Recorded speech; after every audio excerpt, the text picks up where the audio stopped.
At the entrance to the camp, SS officers were waiting for us. We were counted, then we were directed to the Appelplatz.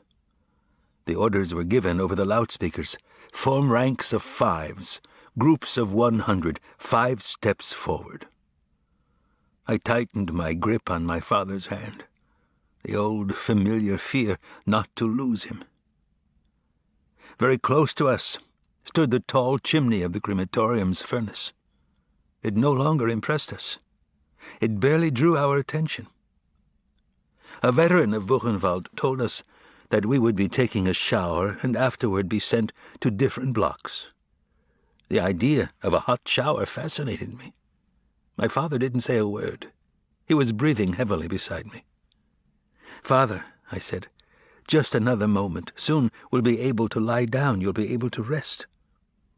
He didn't answer. I myself was so weary that his silence left me indifferent. My only wish was to take the shower as soon as possible and lie down on a cot. Only it wasn't easy to reach the showers. Hundreds of prisoners crowded the area.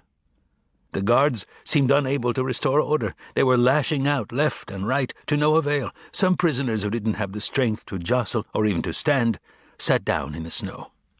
My father wanted to do the same. He was moaning, "I can't any more. It's over. I shall die right here." He dragged me toward a pile of snow from which protruded human shapes, torn blankets. "Leave me," he said.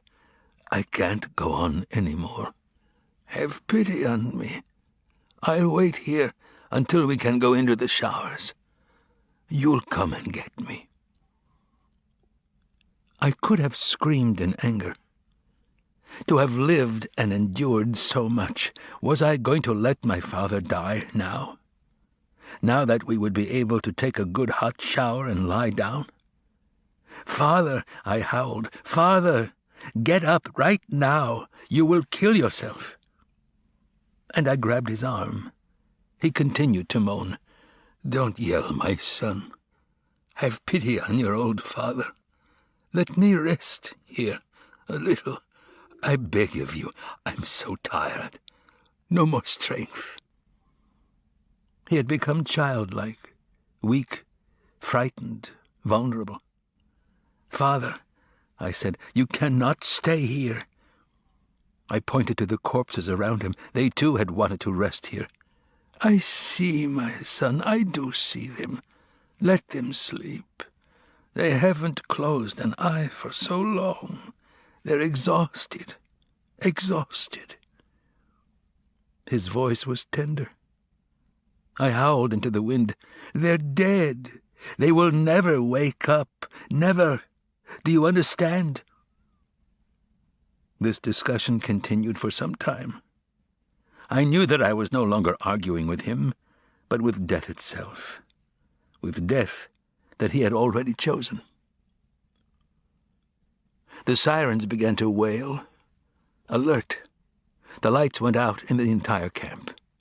The guards chased us toward the blocks. In a flash, there was no one left outside. We were only too glad not to have to stay outside any longer in the freezing wind. We let ourselves sink into the floor. The cauldrons at the entrance found no takers. There were several tiers of bunks. To sleep was all that mattered. When I woke up, it was daylight. That is when I remembered that I had a father. During the alert, I had followed the mob, not taken care of him. I knew he was running out of strength, close to death, and yet I had abandoned him. I went to look for him. Yet at the same time, a thought crept into my mind. If only I didn't find him. If only I were relieved of this responsibility, I could use all my strength to fight for my own survival, to take care only of myself. Instantly I felt ashamed. Ashamed of myself. Forever. I walked for hours without finding him. Then I came to a block where they were distributing black coffee. People stood in line, quarreled. A plaintive voice came from behind me. "Eliezer, my son, Bring me a little coffee." I ran toward him. "Father, I've been looking for you for so long. Where were you? Did you sleep? How are you feeling?" He seemed to be burning with fever. I fought my way to the coffee cauldron like a wild beast, and I succeeded in bringing back a cup. I took one gulp, the rest was for him. I shall never forget the gratitude that shone in his eyes when he swallowed this beverage. The gratitude of a wounded animal. With these few mouthfuls of hot water, I had probably given him more satisfaction than during my entire childhood. He was lying on the boards, ashen, his lips pale and dry, shivering. I couldn't stay with him any longer. We had been ordered to go outside to allow for cleaning of the blocks. Only the sick could remain inside. We stayed outside for 5 hours. We were given soup. When they allowed us to return to the blocks, I rushed toward my father. "Did you eat?" "No." "Why?" "They didn't give us anything.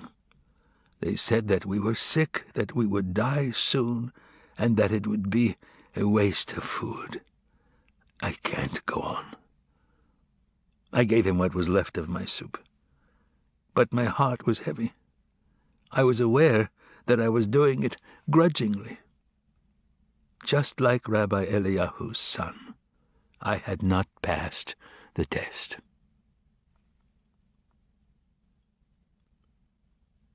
Every day my father was getting weaker.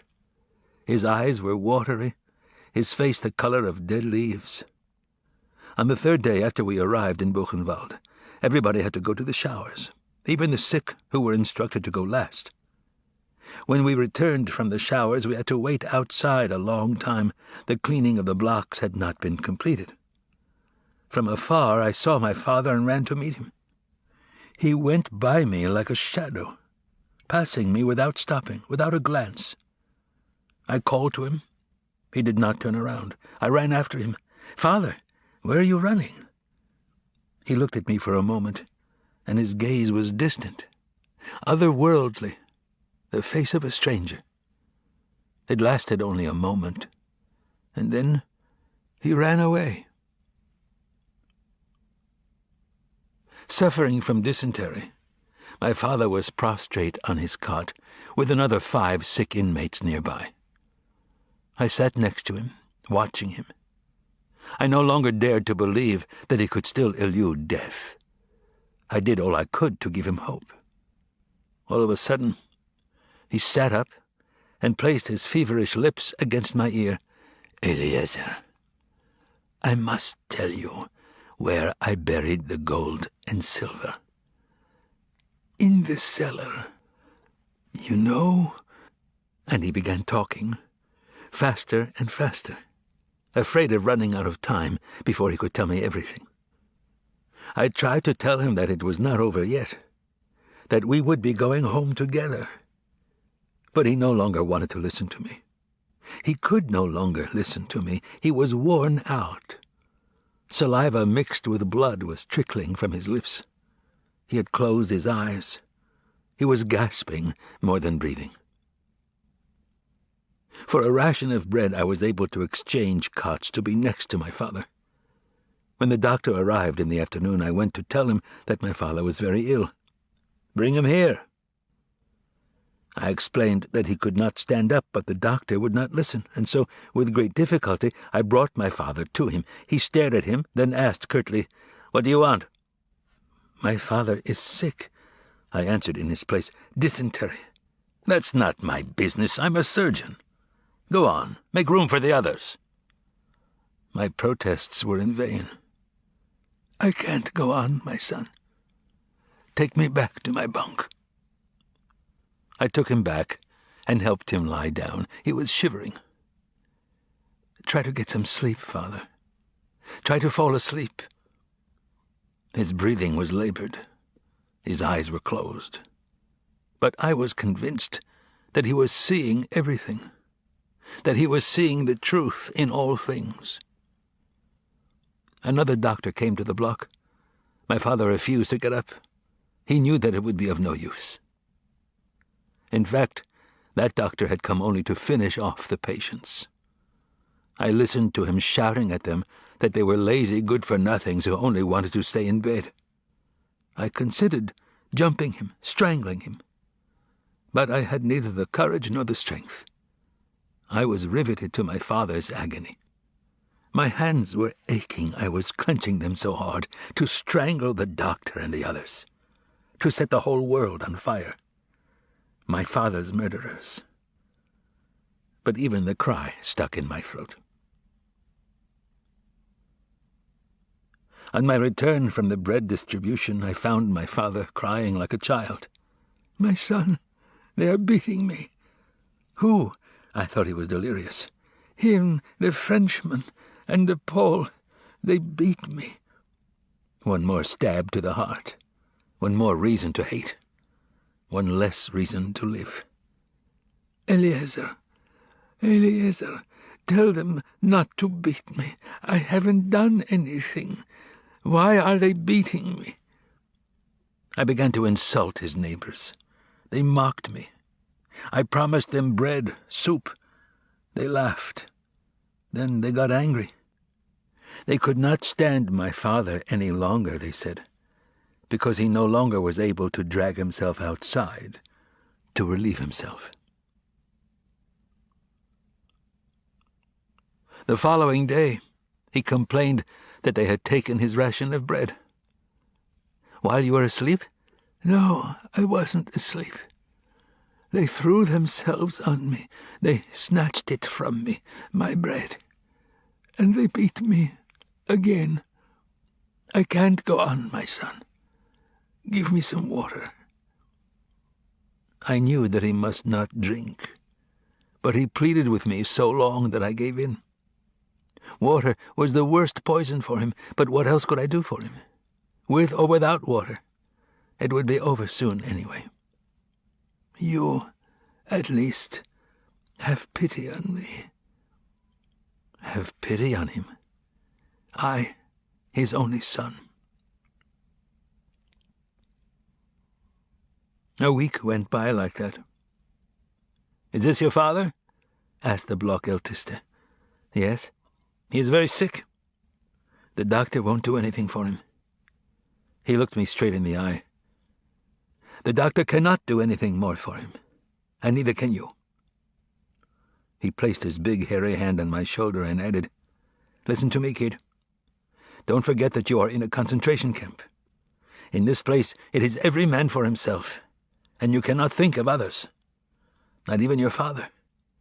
In this place there is no such thing as father, brother, friend. Each of us lives and dies alone. Let me give you good advice. Stop giving your ration of bread and soup to your old father. You cannot help him any more. And you're hurting yourself. In fact, you should be getting his rations." I listened to him without interrupting. He was right, I thought, deep down, not daring to admit it to myself. Too late to save your old father. You could have 2 rations of bread, 2 rations of soup. It was only a fraction of a second, but it left me feeling guilty. I ran to get some soup and brought it to my father. But he didn't want it. All he wanted was water. "Don't drink water, eat the soup. I'm burning up. Why are you so mean to me, my son? Water." I brought him water. Then I left the block for roll call. But I quickly turned back. I lay down on the upper bunk. The sick were allowed to stay in the block, so I would be sick. I didn't want to leave my father. All around me there was silence now, broken only by moaning. In front of the block the SS were giving orders. An officer passed between the bunks. My father was pleading, "My son, water. I'm burning up. My insides." "Silence over there," barked the officer. "Eliezer," continued my father, "water." The officer came closer and shouted to him to be silent. But my father did not hear. He continued to call me. The officer wielded his club and dealt him a violent blow to the head. I didn't move. I was afraid. My body was afraid of another blow, this time to my head. My father groaned once more. I heard, "Eliezer." I could see that he was still breathing in gasps. I didn't move.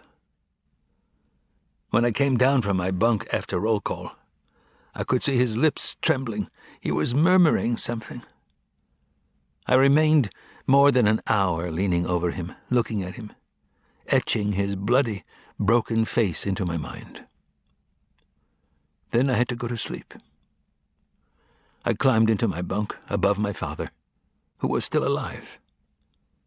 The date was January 28th, 1945. I woke up at dawn on January 29th. On my father's cot, there lay another sick person. They must have taken him away before daybreak and taken him to the crematorium. Perhaps he was still breathing. No prayers were said over his tomb. No candle lit in his memory. His last word had been my name. He had called out to me, and I had not answered. I did not weep, and it pained me that I could not weep. But I was out of tears, and deep inside me, if I could have searched the recesses of my feeble conscience, I might have found something like free at last.